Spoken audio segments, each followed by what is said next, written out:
let's talk about gaslighting. This word is everywhere. We can't get far in a conversation with our girlfriends without the word inevitably coming up. And so in this episode, I want to break that down. Let's talk about what gaslighting is, what it isn't. Let's add some nuance and complexities to this idea so that you can identify it accurately, which is only going to help you expand your relational capacities, your relational skills. It can increase intimacy and joy in your life. And it's important for us to be able to appropriately identify when gaslighting is taking place so we can know what that means about ourselves and about the relationship. So let's get into it.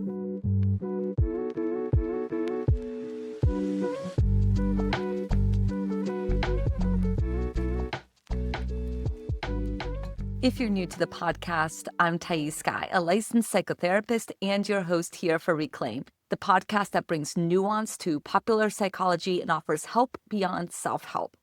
After a decade in the wellness world as a yoga teacher and a transformational coach, I became disillusioned with approaches that keep people on the self-improvement treadmill without addressing deeper patterns. That's what led me to clinical psychology and a psychoanalytic training, because real lasting change requires more than behavioral fixes. So on Reclaim, we explore what it actually takes to heal trauma, transform relationships, and address what I call the worthiness wound. We're going to go beyond surface level advice to have deeper conversations about psychological change. And today we're going to break down this idea of gaslighting. So maybe the best place for us to start is to talk about where gaslighting came from. The origins of gaslight is from a 1938 play called Gaslight, later adapted in 1944 into a film. And it's all about how a husband manipulates his wife into doubting her perceptions, including dimming the gaslights and denying it, hence the term. Originally, the word gaslighting was used to describe deliberate, systemic, psychological abuse, often tied to narcissistic or coercive controlling dynamics. Today, however, the word now appears in everyday conflict, and it's used to describe any moment of disagreement, misattunement, and emotional invalidation. And that's a problem because language matters. And when we're not using language accurately, it can really make it difficult to then know, is abuse taking place? This is a high stakes conversation. Real harm can happen when we are gaslit. And so I want to make sure that we're really understanding what this term is. I want to bring some psychoanalytic perspectives into this idea of gaslighting so that we can understand, like, am I really being gaslit or is something else happening? The more that we can parse that out, the more that we can create a stronger kind of ability to reality test and to be able to navigate our relationships more maturely and more intimately. There's a population of individuals that I think are particularly sensitive to being gaslit. And those are people with early histories of emotional neglect, misattunement, or gaslighting in their childhood. They often carry a very fragile internal anchor. If your feelings were repeatedly dismissed, don't be dramatic, or that never happened, right? You may grow up unsure of whether your perceptions can be trusted. If your father was abusing you, but every time you told your mother said to you, that's not what's happening, it can get then very confusing. So now in adulthood, even benign relational conflicts can feel like annihilation. You're not just hurt, you're destabilized, right? Like as adults, these individuals who experienced this pervasive sense of having their reality be questioned in childhood now often carry a deep hypervigilance about being misunderstood, being misrepresented, or erased. This may come up as conflict avoidant or overly accommodating, or it may come up as being extremely conflict ready. The minute someone says that they're experiencing something different than you, you're ready to fight them. And that attack or that misunderstanding internally is often a fear of reality being taken up against them, right? That some other person has the power to take away what is real for you. Now, the fear of being gaslit is not simply a fear of being wrong. It goes beyond that. It's a fear of a psychic annihilation, of losing contact with your inner truth when it's not mirrored externally. So here's an example, right? You tell your partner, that comment really hurt me. And they reply, you're making things up. I didn't say that, right? If you have a deep wound around being disbelieved, if you have a deep sensitivity to feeling like your reality is never real, this can now reopen these early ruptures and trigger a collapse in self-trust. So, in the context of an intimate relationship, gaslighting doesn't just hurt, it destabilizes the self. It's not just now about what's happening in the relationship, it's about all the ways that that has happened in the past and now is getting replayed in the relationship, right? And so gaslighting really forces, it feels this type of disorientation that we then feel like we have to be really protective of ourselves from, because it's a terror of having no ground to stand on, no internal compass that feels trustworthy.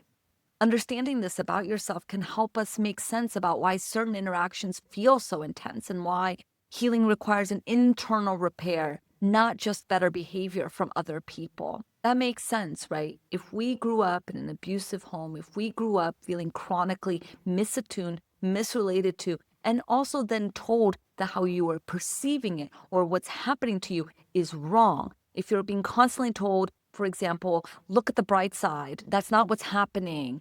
You need to stop feeling that way because that's not true. That's not real.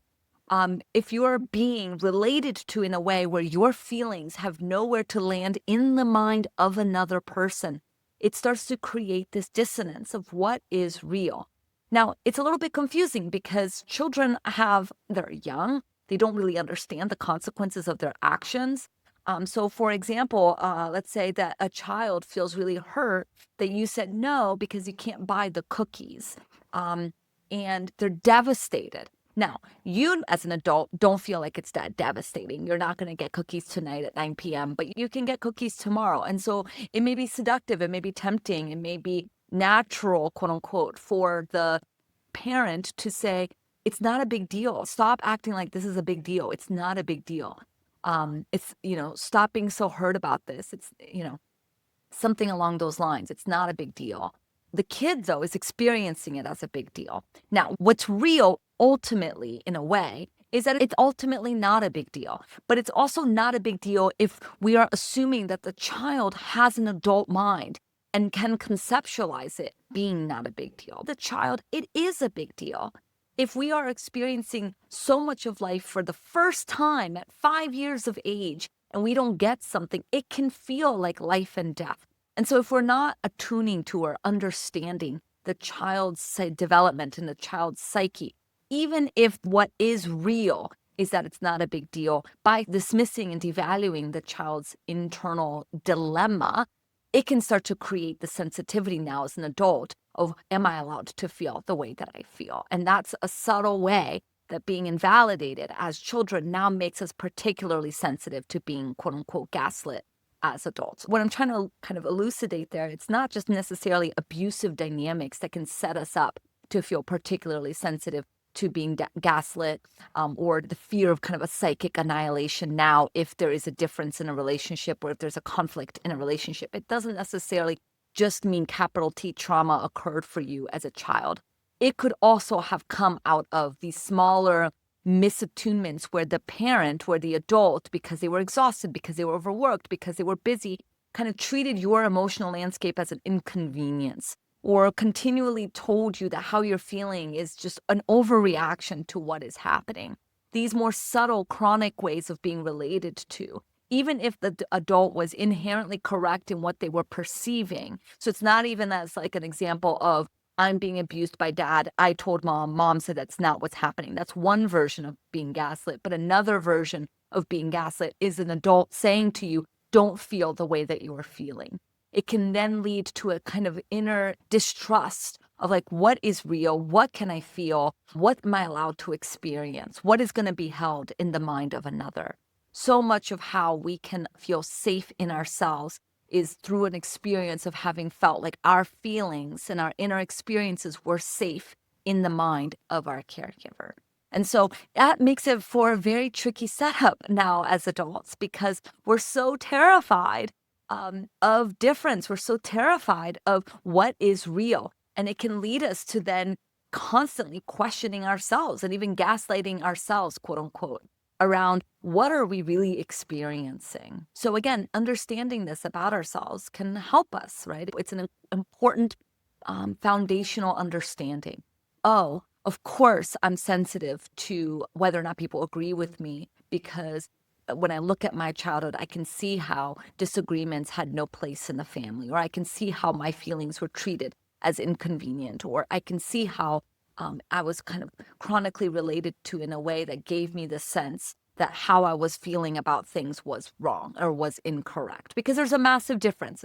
Back into the cookie example, there's a massive difference between don't feel this way, it's not a big deal, you'll get cookies tomorrow, stop feeling this way, versus like, I understand that you feel devastated that you can't get your cookies tonight. I get it. It sucks to not get what we want the moment we want it. And I get it. It feels like life and death, right? That's coming now from a more empathic, attuned place of course you feel devastated by it.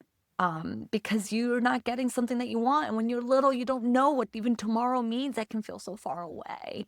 Of course you feel devastated. However, you're going to get your cookies tomorrow, right? That's a totally different way of being related to. And we can see how that could then make a massive difference in how we experience our emotional landscape now as adults. By the way, if you're watching this on YouTube, we have a guest appearance here. Okay, so what is the difference then between gaslighting and disagreement? This is the crux, I think, of my conversation here with you all today. Gaslighting is a pattern of manipulation that erodes your ability to trust your perception and memory. This is really crucial. It's a pattern of manipulation. And it sounds like something like that never happened. You're crazy. You're being dramatic. You always twist things.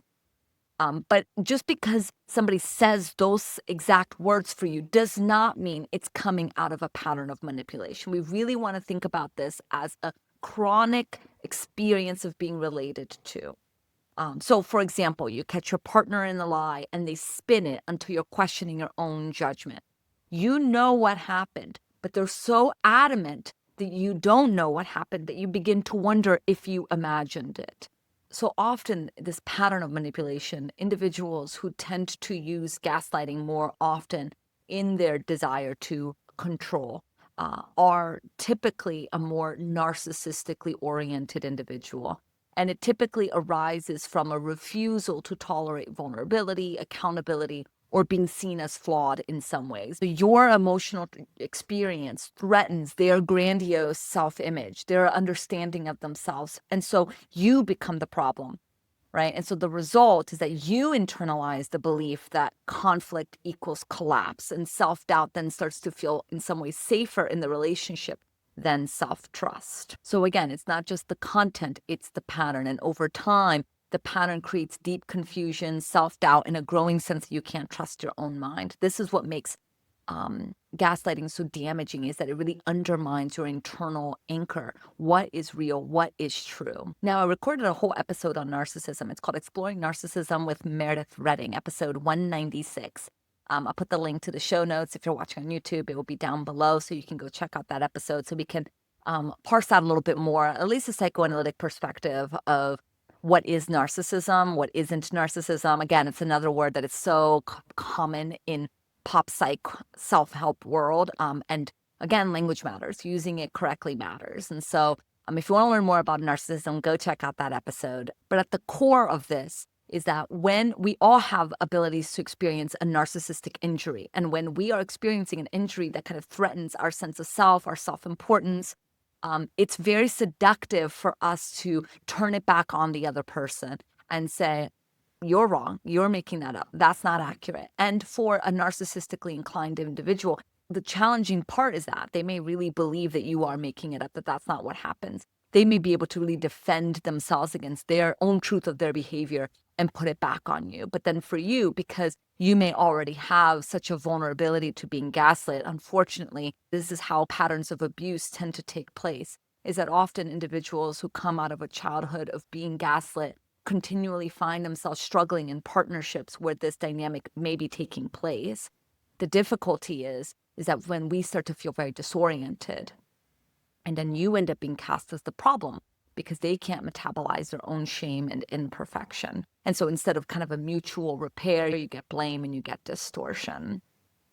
And of course, what's terrifying here is not just about being hurt, but being told that the hurt doesn't exist, or worse, that you caused it because you're too emotional, too needy, or too much. And this dynamic is often so subtle and so chronic that the victim really internalizes the idea, again, that conflict equals collapse, right? This idea that self-doubt is safer than self-trust. Disagreement, by contrast, is a completely normal and regular part of adult relationships. And oftentimes when you're in a disagreement with someone who has a kind of healthy ego structure and can take accountability, the way they may respond to what you're saying is, that's not how I experienced it, or I remember it differently, or that wasn't my intention, but I see how that landed for you. So in a disagreement with someone who is able to take accountability, they can imagine and understand your perspective and still hold on to their own. So there's now a difference, right? And that difference doesn't have to be collapsed into you're wrong or into you're bad or into you, that's not how it was. But it can be like, that is how it was for you and that is how it was for me. So the difference between gaslighting and disagreement lies in the intent, in the pattern, and the willingness to stay in dialogue, right? So the key difference between disagreement and gaslighting, it lies in the intent, in the pattern, and in the response, the kind of willingness to stay in dialogue. In disagreements, difference is allowed. It can feel threatening. It can feel bad. We may go to, oh, you're right, I'm wrong, especially when we're so clear that our perspective is the right one, right? And that happens so often. I would work with couples and that happens all the time where, no, I see things accurately. You're not seeing things accurately. But even then, there's a way in which difference can be tolerated and it doesn't then get thrown back into you as you're making this up, or that's, not only is that not what happened, but you're crazy to think that that's what happened, right? In gaslighting, your difference is erased, it's shamed, or it's even pathologized. So psychoanalytically, part of what supports our mental health, part of what allows us to be a thriving, healthy human is our capacity to reality test. The ability to differentiate between internal experience and external reality, between fantasy and fact, between what I feel and what is. And gaslighting attacks that capacity. And so does projecting gaslighting where it doesn't exist. So gaslighting can interfere with our reality testing, but also thinking that you're being gaslit when you're not also threatens that. If we label every disagreement as gaslighting, we risk collapsing the relational field, right, into one of paranoia and control. It's in some ways the inverse, where if every difference is now being seen as gaslighting, we're attempting in those moments to control the other person. We're doing exactly what we're afraid the other person is doing to us. And in that way, we lose our ability to stay in contact with this idea of symbolic thinking, or the understanding that, like, not all pain is trauma, not all conflict is abuse, not all misunderstanding is erasure. And part of mature relating, right, requires us to be able to tolerate the difference, which can be specifically hard for those of us with early wounds around not being seen, not being heard, or not being believed, right? If you're consistently invalidated, even a simple disagreement can feel like a psychic threat, right? And so that's when we go, you're gaslighting. We're trying to now erase what we feel the other person is doing to us. Not everyone who sees things differently than you is gaslighting you. Sometimes they're just not you.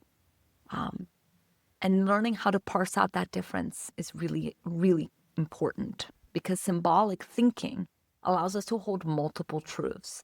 And gaslighting lapses this complexity into power, blame, and control. But again, so does projecting gaslighting. Those two concepts are doing the same thing. And oftentimes we see this a lot in children who grow up in an invalidated household, where we now do unto others what was done unto us. We call that identifying with the abuser. The way that we relate to is now the way we relate to others. The nuance here is that what we do to others is not necessarily gaslighting them, but projecting gaslighting. By saying you are gaslighting me, we are now replaying the same pattern, but just in a slightly different variation. So in that same vein, sometimes accusing someone of gaslighting, right, is a defense mechanism. You feel emotionally flooded by the fact that you said, hey, I feel hurt that you did this. And our partner is saying, what are you talking about? I didn't do that thing. Or that's not how I experienced it. And then you immediately jump to, you're gaslighting me. right? Because someone's disagreeing with your version of the events, and now you immediately feel invalidated. And this isn't always malicious. I want to be clear. We often don't do this out of a malicious intent. Often it comes out of this kind of psychic fragility, a way to avoid intolerable feeling of being wrong, of being vulnerable, or being misattuned. You may be having an emotional reaction out of an experience that didn't actually happen. And that can feel really, really hard to hold. That both the thing didn't really happen the way that you remember it, and that you're allowed to have hurt feelings about it. Both things can be true. But when we are coming from a kind of psychic fragility where we're feeling so scared of being invalidated, to be told that maybe that's not how it was, we now experience it as an attack. We experience it as someone telling us that we're wrong. But we may have been wrong. But that doesn't mean that our feelings aren't fair and that we can't have our feelings and we can't hold space for our feelings. That's not what we're talking about at all. But sometimes you may be getting something wrong, right? And how can we strengthen our internal ability of holding our experience and also that we may be wrong?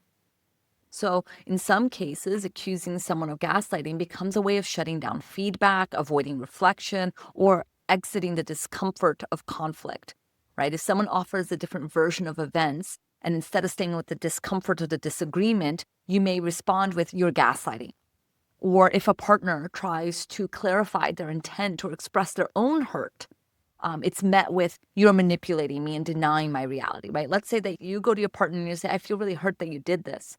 And your partner says, "Yeah, and I feel really hurt that you did this," right? Suddenly we can be like, "You're manipulating me, you're gaslighting me, you're making this be about you." Rather than, in part, we're doing that because it's hard to bear the ways in which we may have hurt our partners, right? So accusing someone of gaslighting can function as a projective defense, right? I feel shaky inside, so I locate the problem in you. So you're the problem. Yes? And again, this is not malicious. This is all coming out of a fragility, out of a hurt, out of abuse, out of trauma, out of pain. But if we have an inability to hold conflicting truths without feeling annihilated, we're going to have a lot of difficulties navigating disagreement in relationship. And because disagreements are an important part of relating, we're going to have a hard time being in relationship. Because this way of relating can prevent repair, it can prevent insight, and it can prevent a type of mutual understanding. So psychoanalytically, in some ways, what we're talking about here is a type of projective identification, right? That kind of intolerable feeling of being shaky or shame, and it gets disowned and located in the other. So I feel unstable, so I cast you as the manipulator. And then the other person may get hooked into that and then cast you as the manipulator, and it becomes like a finger pointing, right? Kind of phenomenon. I feel confused, so you must be controlling the narrative. I can't tolerate the feelings of being wrong or flawed, so I make you the bad object. This is all a way that we try to manage the internal chaos by externalizing it. And so accusing someone of gaslighting is in some ways a form of omnipotent control, right? A primitive defense used against a narcissistic injury. If I control the narrative and define myself as right and you as toxic, as gaslighting, then I don't have to feel my vulnerability, my doubt, or my shame. But this kind of rigidity comes at a cost. It shuts down dialogue and it forecloses the possibility of mutual recognition. Because when everything is about being gaslit, nothing can really be worked through. And we lose access to the symbolic thinking, right? Where both parties can have different truths without one needing to be erased. We bypass the opportunity for self-reflection, emotional growth, or genuine repair. And the relationship becomes organized around power and blame rather than curiosity and connection. And of course, that's probably a very familiar place. We probably shift our relationships to being about power and blame because that is how we were related to when we were children. And so in this dynamic, the accusation protects against the unbearable feelings at the expense of intimacy, accountability, and truth. Now, of course, not every accusation of gaslighting is a defense, but some are, right? And part of developing emotional maturity, especially for those of us healing with a worthiness wound, is learning to ask, am I being erased or am I feeling overwhelmed by emotional difference, right? Is this what the other person is doing or is this what I'm experiencing them doing? And can I stay in contact with myself and stay open to what might be true about them? Can both experiences be true without me feeling invalidated in mine? I can feel hurt because of my experience of you, even if you are saying that you didn't do that. Because it may very be true that you didn't do that. And can I still allow myself to feel hurt? And that's how we can start to parse out. If the other person hurt us and we feel like, ouch, that hurt me, and they say that didn't happen, can we still be okay that we feel hurt by it? And can we then communicate that? Okay, I hear that you didn't experience it that way or that you didn't feel it that way, but I still feel hurt in my experience of you.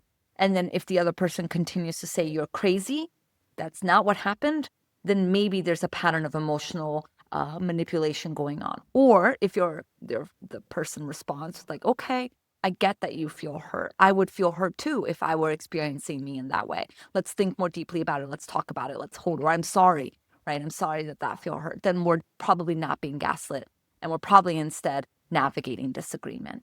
And where we may have a really hard time discerning between whether we're really being gaslit or whether we're being disagreed upon, therapy can be really helpful. And what you may find when you go to therapy is that this dynamic may also come up in the therapy container with your therapist. If we are chronically relating to the world with this deep fear of being gaslit, then odds are it's going to happen in the therapy too. And that's not a sign that there's something wrong. It's a sign that the therapy is working, because it means you're opening yourself up to relating to your therapist in a way that you're accustomed to relating to other people in the world. And if you can now talk about it with your therapist, now there's opportunity for repair. Gaslighting also really invites us to think more deeply about the role of rupture and repair in relationships, right? We're so terrified of being gaslit, and so we tend to think that a healthy relationship is one built on sameness, that we're having the same experience. And that, again, makes sense. If we're so terrified of being invalidated, if we're walking around with kind of a psychic fragility, then the way that we don't rub up against all that wounding is if everyone were the same as us. And that can lead to its own set of problems, because then we may reject all friends, all relationships that are different than us, and gravitate towards people who are going to always support us, always validate us, always claim sameness. And you may be thinking, what's wrong with that? And in many relationships, there's nothing wrong with that. But we also are potentially avoiding opportunities of experiencing discomfort that comes out of difference. And that type of discomfort is really important for growth and for emotional maturity.